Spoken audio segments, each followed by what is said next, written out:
Imagine waking in the dead of night, candles flickering against a cold stone wall, and realizing something impossible has happened. The hand that was brutally severed from your arm, the hand that wrote words so powerful they infuriated an emperor, is suddenly restored. No stitches, no scars, no trace of violence. Only the soft glow of candlelight reflecting off skin that should not exist. This is not a tale spun from legend. This is not a saint story polished by myth. This is a historical event recorded by monks, remembered by generations, and feared by the very emperor who caused it. This is the story of Saint John Damascene, a man whose courage rattled palaces, whose wisdom confounded scholars, whose voice defended the sacred when the world demanded silence, and whose miracle left the entire Christian world stunned. John's life was a battlefield, not of swords, but of ideas, faith, politics, and spiritual warfare. Behind his peaceful monastic robe beat the heart of a warrior. Behind his quiet prayers stood a man who confronted empires. And at the center of his story stands one chilling, miraculous truth. God himself restored the hand that the emperor tried to destroy. Prepare to step into a world of conspiracies, burning icons, royal deception, visions, miracles, and a monk who changed history with the stroke of a pen and the strength of a resurrected hand. John was born in Damascus around 675, one of the most vibrant, multi-religious cities of the ancient world.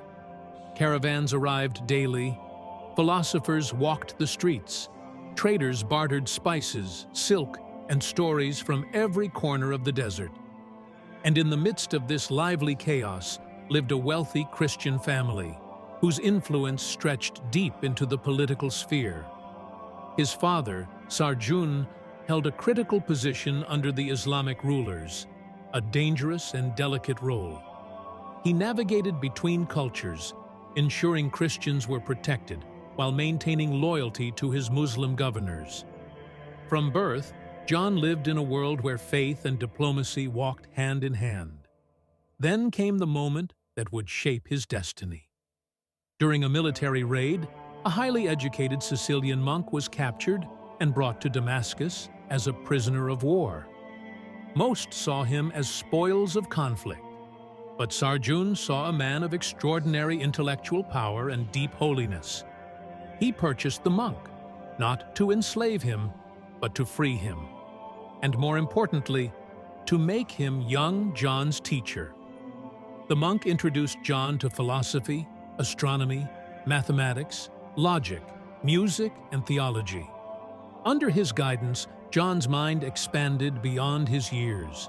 By adolescence, he could out-argue scholars twice his age. His insights shocked visiting priests. His gentleness disarmed enemies. Some said the boy glowed during prayer. Others believed angels surrounded him. But none could have predicted that this child, educated by a captive monk, would one day confront an emperor and win. Even in youth, small but mysterious events followed John like shadows. Visitors would enter the household distressed, only to leave inexplicably calmed. Sick travelers rallied after he prayed for them, though John insisted he was simply offering compassion. Once, a merchant collapsed in the street outside John's home. Young John rushed to him, whispered a prayer, and placed his hand over the man's forehead. Moments later, the merchant stood, weak, trembling, but alive. Crowds interpreted it as divine intervention. John, embarrassed, brushed it off. But monks watching him began to sense God was preparing him for something remarkable. The boy carried a holy presence that made people feel both peaceful and uneasy, as though they sensed a great destiny forming. As a teenager, he began writing hymns.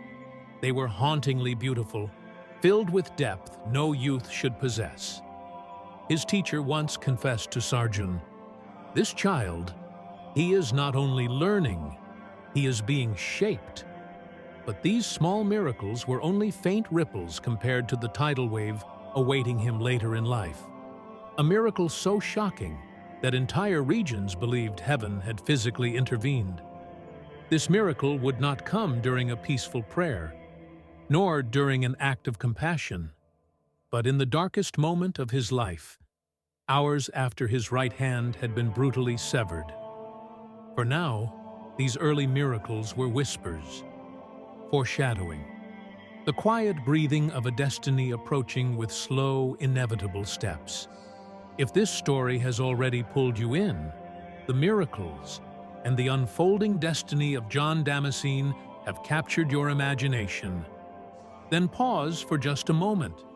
Hit like, subscribe, and share this video so more people can discover the lives of saints whose stories shake the soul and ignite courage. Now, the story deepens. As John entered adulthood, his brilliance could no longer be contained. He rose quickly through Damascus's administrative ranks, becoming a trusted advisor and financial official. Both Christians and Muslims respected him. Leaders came for counsel. Scholars came for debate. Priests came for clarity. But beneath the responsibilities of government pulsed a deeper calling. John spent nights reading scripture, composing hymns, and discussing theology with monks. His heart leaned toward prayer, but his mind was needed by the state. Then, history shifted. The Byzantine Emperor Leo III unleashed a campaign that would tear through the Christian world: the destruction of holy icons. He claimed Christians were worshipping images, and he ordered icons to be smashed, burned, and banned. Millions were horrified. Churches were desecrated. Monks were exiled. Sacred art was wiped from walls. John, safe in Damascus and beyond the emperor's political reach, felt a fire ignite within him. He began writing bold, articulate defenses of icons, explaining that since Christ became visible, physical, and human, his image could be depicted without idolatry. His words spread everywhere. They crossed borders written on smuggled scrolls. They influenced priests, monks, and common believers. They challenged imperial authority. And Leo III learned the name of the man defying him: John of Damascus, the monk with the dangerous pen, the voice the emperor could not touch. Or so John believed, until the emperor forged a plot that would cost him his most precious gift: his right hand. Leo III, furious and desperate, devised a cruel strategy. If he could not reach John directly, he would target him through deception. The emperor forged a letter, perfectly mimicking John's handwriting, claiming John was planning to betray Damascus to the Byzantines. The letter was delivered to the caliph. Behind palace walls, surrounded by anger and betrayal, John was arrested before he could defend himself. Dragged through the streets, he faced accusations that cut deeper than any blade: treason, betrayal, disloyalty. The caliph, convinced by the forged letter, declared the sentence: John's right hand, his writing hand, would be cut off. The soldiers carried out the punishment swiftly and brutally. The blade came down. Blood poured across the floor. John collapsed in agony, screaming as the hand that defended truth lay motionless on the ground. To the caliph, this was justice. To the emperor, it was victory. To John, it was devastation. But even in his suffering, John begged for one thing: to keep his severed hand. The caliph, mocking him, agreed. That night, alone in a locked cell, John placed the lifeless hand before an icon of the Virgin Mary. With tears streaming down his face, he whispered, "If I defended your son with this hand, restore it, if it is the will of God." Hours passed. Darkness deepened. Then something divine occurred. A warmth filled the room. A glow touched his arm. By dawn, the hand was fully restored, flesh renewed, veins alive, fingers moving. The emperor had tried to silence him, but heaven had answered instead. Shaken by the miracle, the caliph freed John and admitted he had believed a lie. John renounced his public position, walked away from worldly honor, and entered the desert monastery of Marsaba. From that moment on, he gave his entire life to prayer, study, and writing.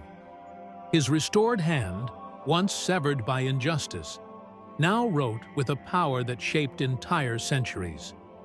His theological masterpiece, the exposition of the Orthodox faith, became the cornerstone of Eastern Christian theology.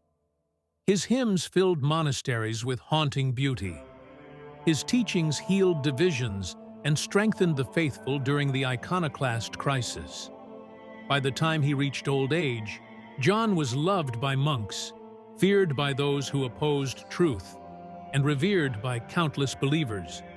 Yet he lived simply, often writing by candlelight long after others slept, his restored hand gliding across parchment like a divine instrument. When he died around 749, monks reported a sweet, unearthly fragrance filling his cell, something they said was not of this world. They believed heaven had welcomed him home. His legacy stands unshaken. A man whose voice outlived an empire. A man whose courage protected the sacred. A man whose suffering became the birthplace of a miracle.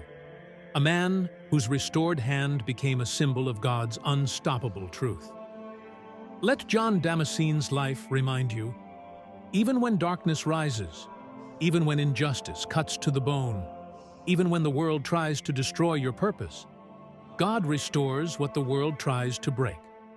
Stand firm, speak truth, and trust that miracles still walk beside those who refuse to fear.